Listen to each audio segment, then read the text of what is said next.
Trên thế giới có biết bao thủ đô với lịch sử ngàn năm vẫn vững vàng và ngày càng phát triển mạnh mẽ. Tuy nhiên, việc di rời trái tim của quốc gia không phải là chưa từng có tiền lệ.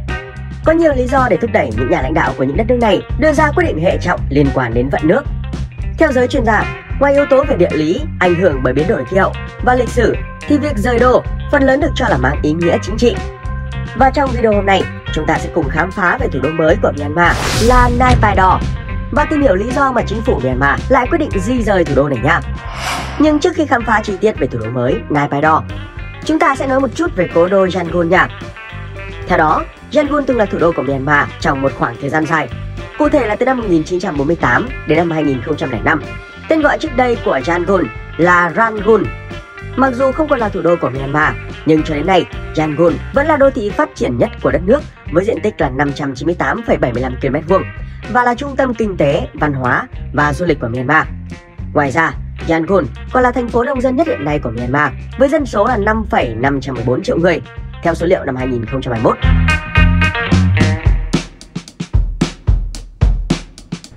Naypyidaw, thủ đô kỳ lạ của Myanmar.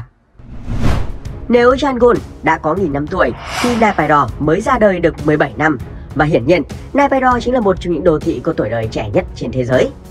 Naypyidaw bắt đầu được khởi công vào năm 2002 và thành phố này được xây dựng tại khu vực trung tâm của Myanmar, cách cố đô Yangon khoảng 320 km về phía bắc. Được biết, chính phủ Myanmar đã thuê ít nhất 25 công ty để xây dựng thành phố với chi phí xây dựng hơn 4 tỷ USD. Vào ngày 6 tháng 11 năm 2005, một số cơ quan chính phủ bắt đầu chuyển tới thành phố này.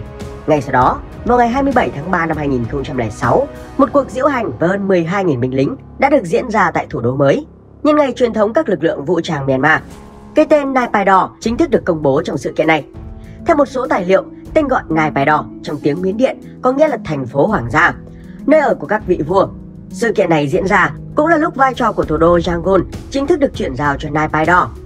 Mặc dù trở thành thủ đô từ năm 2005, nhưng phải đến năm 2012 thì công việc xây dựng cơ bản ở Naypyidaw mới hoàn tất. Theo đó, thủ đô Naypyidaw của Myanmar có diện tích vô cùng rộng lớn, lên đến 7.054 km². Thủ đô Naypyidaw được phân chia làm nhiều phân khu, các khu vực này hoàn toàn tách biệt với nhau. Theo đó, các khu vực dân cư được quy hoạch một cách cẩn thận thành 1.200 dãy nhà 4 tầng. Mái nhà của các tòa dân cư có mã màu dựa theo nghề nghiệp của các cư dân. Nhân viên của Bộ Y tế sống trong ngôi nhà có các mái màu lam, trong khi nhân viên của Bộ Nông nghiệp sống trong các ngôi nhà có mái màu lục. Mặc dù nhiều chỗ ở như vậy, nhưng rất nhiều cư dân vẫn phải sống trong các khu ổ chuột. Tiếp đó, các quan chức quân sự cấp cao sẽ sống trong một khu phức hợp được cho là gồm các đường hầm, bong kè, cách khoảng 11 km so với chỗ ở của các viên chức bình thường, và người dân bị hạn chế tiếp cận với khu vực sinh sống của các quan chức cấp cao này. Ngoài ra, thủ đô cũng có một khu quân sự riêng biệt và người dân bị cấm tiếp cận nơi này. Bên trong khu quân sự, những con đường có 8 làn xe cho phép các máy bay cỡ nhỏ hạ cánh. Khu vực trung tâm hành chính quốc gia có trụ sở của các bộ trong chính phủ Myanmar. Tất cả tòa nhà trong các bộ đều giống nhau về vẻ bên ngoài. Một tổ hợp nghị viện gồm 31 tòa nhà và một phủ tổng thống có 100 phòng, có hào bao quanh cũng nằm tại đây. Khu vực khách sạn bao gồm nhiều khách sạn lớn nhỏ. Naypyidaw có hơn 50 khách sạn quốc tế hàng đầu với hệ thống cơ sở hạ tầng hiện đại, sang trọng để chào đón các du khách hạng VIP, cũng như đủ khả năng để tổ chức các hội nghị, các buổi dạ tiệc lớn. Có thể kể đến một số sự kiện như Diễn đàn Kinh tế Thế giới khu vực Đông Á, Hội nghị Thượng đỉnh ASEAN và Diễn đàn Du lịch ASEAN đều đã được tổ chức thành công ở thủ đô Naypyidaw. Giá phòng khách sạn cao cấp ở đây từ 130 USD trở lên với hồ bơi bên ngoài. Naypyidaw cũng có một số sân golf, công viên, sở thú, quán cà phê và có mạng wifi phủ sóng khắp thành phố. Hệ thống giao thông vận tải ở Naypyidaw cũng tương đối phát triển. Điểm nổi bật nhất trong xây dựng của thành phố đó là con đường cao tốc với 20 làn xe và rộng đến mức có thể nhét vừa nhiều chiếc súp cỡ bự của chính phủ. Thế nhưng, có nhiều báo cáo cho biết thực chất con đường này được xây dựng với mục đích để làm đường băng hạ cánh cho các máy bay quân sự. Tại thủ đô Naypyidaw cũng có sân bay. Theo đó, sân bay quốc tế Naypyidaw, hay còn được gọi là sân bay Ajela, nằm cách thủ đô Naypyidaw khoảng 16 km về phía đông nam. Ở đây có tất cả những hãng hàng không nội địa như Air Mandalay, Myanmar National Airlines. Ngoài ra, thủ đô Naypyidaw có một trạm xe buýt trung tâm và một công ty taxi được điều hành bởi quân đội Myanmar. Du khách có thể lựa chọn một trong hai phương tiện này để di chuyển khi đến du lịch ở Naypyidaw. Ngoài ra, cũng có tuyến đường sắt đi qua Naypyidaw. Ga đường sắt Naypyidaw nằm giữa nhà ga Iwatao và ga Kitaungan trên tuyến đường sắt Yangon, Mandalay có diện tích là 334,5 ha. Việc xây dựng ga bắt đầu từ tháng 12 năm 2006 và hoàn thành vào năm 2009. Tuy nhiên cho đến nay cũng không có nhiều người sử dụng hệ thống đường sắt ở thủ đô này. Nhìn chung, có thể phải vài thập niên nữa để Naypyidaw mới có thể trở thành một trong những thành phố sầm uất xứng với tầm vóc của mình. Đây là một xu hướng thực tế khi tân thủ đô của Myanmar được đánh giá là một trong 10 thành phố phát triển nhanh nhất thế giới hiện tại.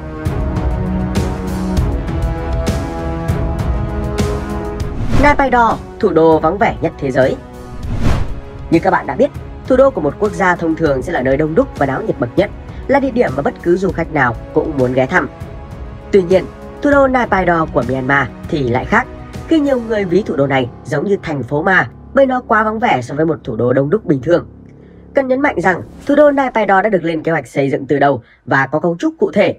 Thành phố được thiết kế với đầy đủ các khu vực như quân sự, dân cư, khu mua sắm, khách sạn, cũng như tất cả các tòa nhà chính phủ quan trọng của đất nước cũng đã được di rời đến đây, bao gồm cả quốc hội.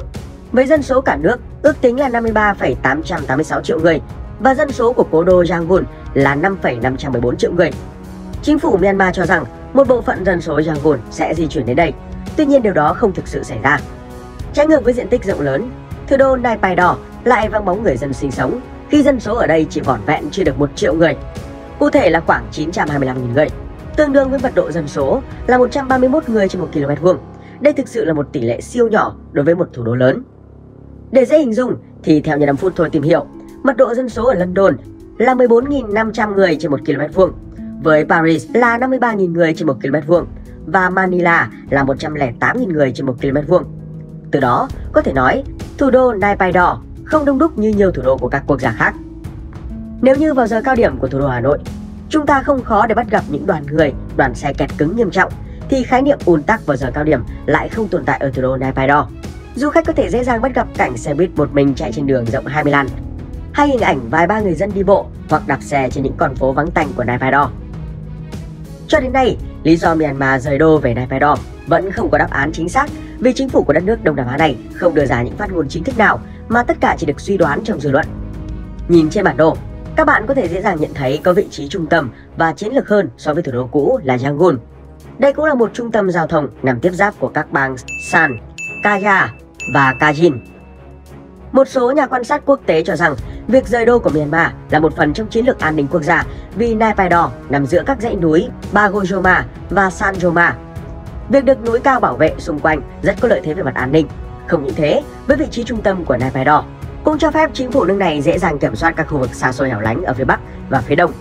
Bên cạnh đó, có ý kiến lại cho rằng quyết định rời đô thể hiện tầm nhìn quy hoạch của giới chức Myanmar, khi trong tương lai có thể cố đô Yangon sẽ trở nên quá tải về dân số, cơ sở hạ tầng, cũng như đối mặt với nạn ô nhiễm môi trường và các thảm họa tự nhiên như sóng thần.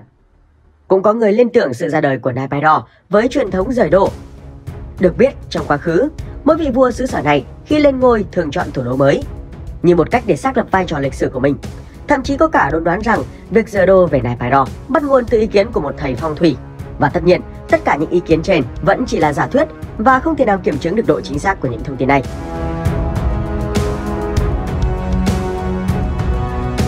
Naypyidaw, điểm sáng du lịch mới nổi của Myanmar. Mặc dù không phổ biến như những địa điểm du lịch nổi tiếng ở Myanmar như Bagan, Mandalay hay Yangon, nhưng Naypyidaw vẫn có nhiều điều thú vị đang chờ đón du khách đến khám phá và hứa hẹn sẽ là một trong những địa điểm nổi bật nhất của Myanmar trong tương lai. Và nếu bạn đang phân vân chưa biết nên đi đâu chơi tại Naypyidaw, thì chùa Upatasanti chắc chắn là một gợi ý tuyệt vời. Địa điểm này nằm ở khu vực trung tâm của Naypyidaw. Chùa Upatasanti có một tòa tháp nằm ở chính giữa, một khu vườn có tới 108 cây bồ đề và 28 bức tượng Phật được đặt dưới 28 gốc cây khác nhau. Đặc biệt, nơi đây nổi tiếng khi sở hữu xá lợi răng Phật được rước về từ Trung Quốc. Điểm đến phổ biến thứ hai là sở thú Naypyidaw, được xây dựng vào năm 2008 và chính thức mở cửa vào ngày 12 tháng 2 năm 2011. Sở thú Naypyidaw trở thành vườn thú lớn nhất của Myanmar. Hiện nay đang có khoảng 420 loài động vật sinh sống tại đây, trong đó có nhiều loài quý hiếm đang có nguy cơ tuyệt chủng. Và địa điểm cuối cùng chính là Bảo tàng đá quý. Bảo tàng đá quý nằm ở thị trấn Djibouti, cũng được xem là một trong những địa điểm du lịch nổi tiếng tại Naypyidaw mà bạn không nên bỏ qua. Bảo tàng này được trang trí bằng những bức tranh tường cỡ lớn cùng rất nhiều món đồ lộng lẫy. Đến đây, du khách có cơ hội được chiêm ngưỡng những món đồ trang sức được làm từ nhiều loại đá quý khác nhau như ruby hoặc sapphire. Bảo tàng mở cửa từ 9:30 sáng tất cả các ngày trong tuần trừ thứ hai và ngày lễ lớn. Ngoài những địa điểm trên thì ẩm thực tại thủ đô Naypyidaw cũng là một trong những trải nghiệm thú vị nhất định phải thử khi các bạn đến đây. Một trong những món ăn độc đáo phải kể đến là salad lá trà xanh. Salad lá trà xanh hay còn được biết đến với tên gọi là Lafet Thoke là một trong những món ăn nổi tiếng nhất của Myanmar mà bạn nên thử khi đến Naypyidaw. Nguyên liệu chính của loại salad đặc biệt này chính là lá trà xanh lên men cùng nhiều thứ khác như đậu phộng rang, vừng, tỏi, bắp cải, cà chua. Khi thưởng thức, bạn sẽ cảm nhận được vị đắng đắng của lá trà, cùng với đó là rất nhiều hương vị khác nhau. Nói đến những món ăn nổi tiếng của Myanmar nói chung và tại thủ đô Naypyidaw nói riêng thì chắc chắn không thể không nhắc đến cà ri. Tại Naypyidaw không khó để bắt gặp những quán ăn bán món cà ri trên đường phố. Theo 5 phút thôi tìm hiểu thì khác với độ sền sệt của cà ri Ấn Độ, cà ri Myanmar có phần loãng hơn nhiều và thường được ăn kèm với cơm trắng. Bên cạnh đó, tại Naypyidaw còn rất nhiều món ăn khác bạn nhất định phải thưởng thức, như bún xào Nangji Thoke hay cơm cá Ngagatamin. Vừa rồi là thông tin về thủ đô Naypyidaw. Nếu muốn địa điểm nào sẽ được khám phá tiếp theo, hãy để lại bình luận cho 5 phút thôi để biết nha. Xin chào và hẹn gặp lại!